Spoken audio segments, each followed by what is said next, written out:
Today is Saturday, February 5th. This week, the Washington football team revealed its new name, the Washington Commanders. The change came 2 years after the team faced pressure from sponsors to drop the old mascot logo and name, which was seen as a racial slur. But this is just the latest change in a long-running national debate about the use of Native American imagery in sports. So today, we'll hear from social and cultural psychologist Dr. Stephanie Fryberg. She's a professor at the University of Michigan and a member of the Tulalip tribes of Washington state. She grew up on the reservation. Dr. Fryberg is a respected leader on this topic and has testified before Congress about her research. Then later in the show, we'll lighten things up with the so-called Mascot Guru, who shares what he feels a mascot means to the team and its fans, and what it's really like to be the man behind the mask. But first, we start with Dr. Stephanie Fryberg. Welcome to the Newsworthy Special Edition Saturday, when we sit down with a different expert or celebrity every Saturday to talk about something in the news. Don't forget to tune in every Monday through Friday for our regular episodes, where we provide all the day's news in 10 minutes. I'm Erica Mandy. It's now time for today's Special Edition Saturday. Thank you for joining us here on the Newsworthy. Thank you for having me. So the push to change sports mascots has been going on for decades at this point. What do you think ultimately prompted some teams like Washington's football team and Cleveland's baseball team to make changes now? So we're really in an unprecedented time of reckoning. And I think it really was spotlighted after the George Floyd death, where we really saw a shift in how people thought about racism. I think across the country, prior to that, people really believed racism was about bad actors, that there were a few bad people out there who had the wrong ideas. But the George Floyd murder really shifted people's thinking to be about systems. And there was a greater awareness that systems were driving racism. We are now sitting at a time when this truth about Native people can no longer be ignored. How much do you think money and sponsorships is what starts to force change? Well, I think money has been used in schools in particular to justify not making the change, right? That it's expensive, you have to buy new uniforms. I think in the case of professional sports teams, it was money that made and led to the Washington football team making the change. I mean, Dan Snyder was extremely clear that at no time under his watch would they ever change their name. And so it took 87 investment firms and stakeholders that were representing $620 billion in assets, getting together and sending a letter saying that they would terminate their business relationship with the football team unless the team agreed to change its name. A lot of people who have defended the names cite the Washington Post surveys in both 2016 and 2019. They found 9 out of 10 self-identified Native Americans said they were not offended by the Washington football team's name. And then I know a different study in 2020 contradicted that, saying about half of participants were offended. What's your take or response or analysis of both? It's important to acknowledge that the kinds of polls, like public opinion polls that you see in the Washington Post, for example, they're simply that, they're opinion polls. Whereas the 2020 article you're talking about is a scientific article that's been peer-reviewed, that goes through a process, a scientific process, evaluated as being good science. So I'm one of the authors on that paper. And we spent a lot of time in our paper really trying to think about Native people not as a monolith, but really as a diverse group of people who, of course, vary in their attitudes and understandings and experiences with being Native. And so when we consider that, you see some really powerful patterns in what drives people's experiences and attitudes about the Native mascot. And so, for example, Native people who are more involved in Native cultural activities are much more offended. People for whom being Native is important to their well-being, it's called identity centrality, are much more offended. In fact, you get up to about between 67 and 75%, depending on which way we're examining identity and the impact of identity on people's attitudes. But the frustrating thing for me as a scientist is that people are so apt to accept an opinion poll as being meaningful. And it allowed people to ignore what is now decades of research showing the harmful effects for Native children, for other people of color, right? It increases discrimination against other brown people, but also the terrible effects on intergroup relations. that you just see heightened stereotyping, heightened view of natives as primitive, aggressive,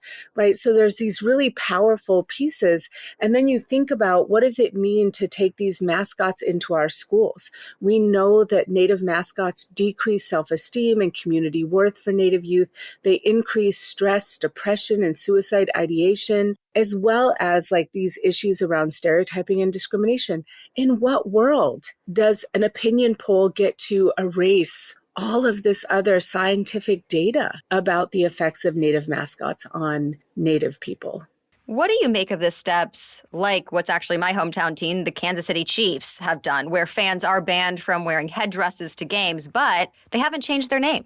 Or the chant. We heard it recently in the games. It really gets back to this idea of honoring. There are all these claims made by these teams that we're honoring native people, and the data does not support it. It's embracing a romantic ideal about native people that allows people to like think about history in these positive ways, but not have to think about the genocide, the taking of our land, to think about the lasting effects of colonization on our communities that we continue to have to push back against today. And the ways in which invisibility is so key to this, right? So you can romanticize what it means to be native, but then render us as contemporary native people invisible. You dehumanize us by putting us on the same level as animals, and then say that you're honoring us.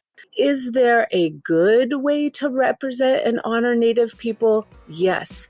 Are mascots that way? Absolutely not. In that interview, we talked about the Kansas City Chiefs. As Dr. Fryberg mentioned, the team has long said the organization is honoring Native Americans, and it says it now regularly consults with Native American leaders, which has brought on changes such as banning headdresses, retiring the old mascot named War Paint, and holding ceremonial blessings on game days. The team's website says, quote, "We will continue to work closely with American Indian leaders from the surrounding area to explore additional ways to use our platform to celebrate American Indian heritage." Still to come, professional entertainer and so-called mascot guru Jerome Bartlett is here to talk about why he loves performing for and interacting with fans. He weighs in on the name change debate, and he also shares the main purpose of a mascot and what it's really like to be the one wearing the costume. But first, let's take a quick break to thank our sponsors. Today's episode is brought to you by Stitch Fix. Want to refresh your wardrobe with seasonal pieces that actually feel like you? That's where Stitch Fix comes in. All you do to get started is take a style quiz so Stitch Fix can learn your preferences, like your favorite colors to wear, your preferred fits, and price ranges. From there, Stitch Fix gets to work. Either a stylist will send you 5 pieces chosen just for you, then you can try them on, keep what you like, and return the rest. It's easy, and I find it really fun to see what comes in each fix. Or allow Stitch Fix to build an online store customized to your preferences. I appreciate that Stitch Fix Freestyle allows me to shop one piece at a time when that's all I'm looking for. It's the easy way to get items that are just right for you from brands you know and trust without that endless browsing. I also really like how it visually shows me what else works well with that sweater or those particular jeans, for example. So get started today by filling out your free style quiz at stitchfix.com/newsworthy and take advantage of free shipping and free returns. That's stitchfix.com/newsworthy to try Stitch Fix. stitchfix.com/newsworthy. This episode is also brought to you by Rothy's. I'm not someone who likes to reset in the new year only to let that fizzle out in a month or two.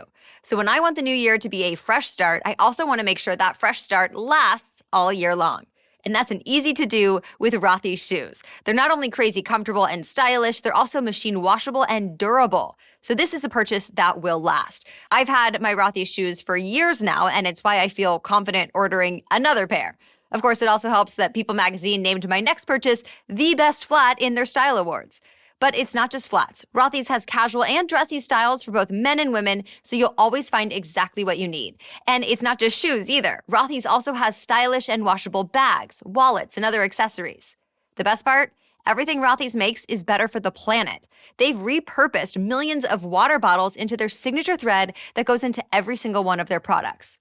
Hit the new year in stride with a fresh pair of Rothy's. New customers get $20 off your first purchase at rothys.com/newsworthy. That's ROTHYS, rothys.com/newsworthy.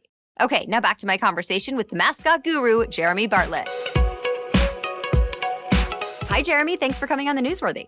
Thank you so much for having me. Happy to be here. So first, why do you love mascots and what inspired you to get involved in that industry? Mascots are pretty much the anonymous celebrity. As a performer, it kind of tackles both the entertainment aspect, but also the athlete aspect. And, in high school, when I wanted to get a Letterman jacket, you get one for being the varsity mascot. Since my sports skills were not varsity level, I was like, here's a easy way to get that Letterman jacket. So that's where I first experienced and got bit by the mascot bug. My senior year, I was like, I gotta keep doing this, and found out that you could actually make this a career and go do this professionally. And I haven't looked back since. What do you think the real purpose of a mascot is?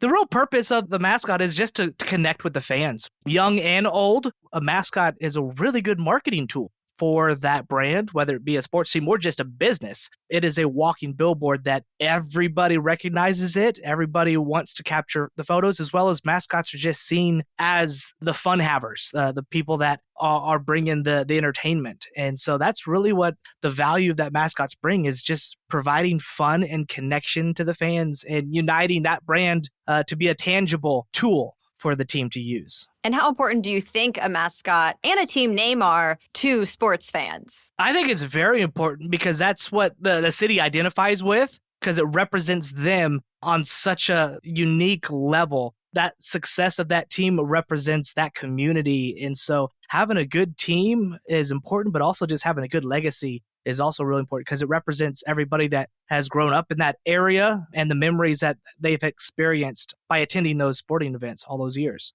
Let's talk specifically about some stereotypical Native American images and names in sports. For years now, Indigenous groups have called some of them dehumanizing, racist, and offensive. Others claim the mascots try to honor Native Americans and really refer to positive traits. So, as a mascot guru, what is your take on this debate? Growing up and knowing that there's always been the Cleveland Indians, always been the Washington Redskins, it's always been like that. Really looking at the big picture of like, would we have a team named the Whites or the Blacks or the Asians? Mascots are known to be silly. And by having someone named the Redskins, it's so offensive. And, back in the day, what was it, 1970s when the team was named that? The owner was like, we're here to honor the 4 players or something like that. And it's like, well, you could do something else. You don't have to call it that. I'm glad that the teams are changing it, as well as just, showing their respect to the Indigenous people. That's the best thing to do to be able to win more fans, is just respect everyone regardless of their race. What's the typical reaction from fans when they are faced with change? It doesn't matter what the change is. There's going to be a vocal minority of people that are just unhappy because people just don't like change. We see that a lot in college sports and, these minor league teams that change their mascot, even just change the mascot costume. We did a rebrand here in San Antonio with a jalapeno. His name was Jalapeno, and we basically just upgraded the logo for the team, upgraded the logo for the mascot, and just revamped the face because it was so plain and generic. And people were so mad that this jalapeno changed his face. And we're like, he actually has a very big smile. You can remove his hat. It just looks better. But, there's that small vocal minority that we're saying, this is wrong. We're not coming back. But, fast forward a couple years, they're back. The mascot looks better. There's a whole new group of fans that love that character. And so with change, people just don't like it, but they get over it pretty quickly, as well as there's people that come and will gladly take their seat if they're unhappy. So what does it take from a team or league's perspective to actually enact that change, to implement it? First, money. Rebranding team, you're basically throwing out a lot of logos, a lot of merchandise. And so you're basically having to create a good, besides the colors, getting all the legal stuff for the merchandising to where, get everything legally copyrighted and trademarked and all that, as well as making sure that it doesn't currently exist. Because if you think about all the different animals and creatures and names out there, those names start to get stolen. That, just double checking that you're not doing anything that's already done. Investing in, you're going to have new signage, new promotional material. Yeah, a lot of money, a lot of boxes have to be checked just so everyone can have that ownership of that team. What do you think the biggest misconception is about mascots? The biggest misconception about mascots is people think that they can see and that it's not hot. But I can tell you that it is hot in every costume, as well as, the vision for these costumes. Majority of the costumes don't have any peripheral vision. And so if you think people in the stands look down at the mascots, go like, oh, I could do that. There's a good chance that you can't. You can't survive the heat, let alone you can't do what we do with this type of limited vision, as well as 4 fingers, big floppy feet, fuzzy fingers with no grip. We've got a lot of variables that we have to overcome to be able to do what we do on a daily basis. Well, thanks to both of our guests for sharing their insights today. If you're interested in learning more, Dr. Fryberg recently helped launch a new center devoted to uplifting Native peoples called the Research for Indigenous Social Action and Equity Center. We have a link in our show notes. Thank you for making the newsworthy part of your routine. We'll be back on Monday with our next regular episode. We help you start your day in the know with 10-minute news roundups every weekday. So we'll be back on Monday. Until then, have a great weekend.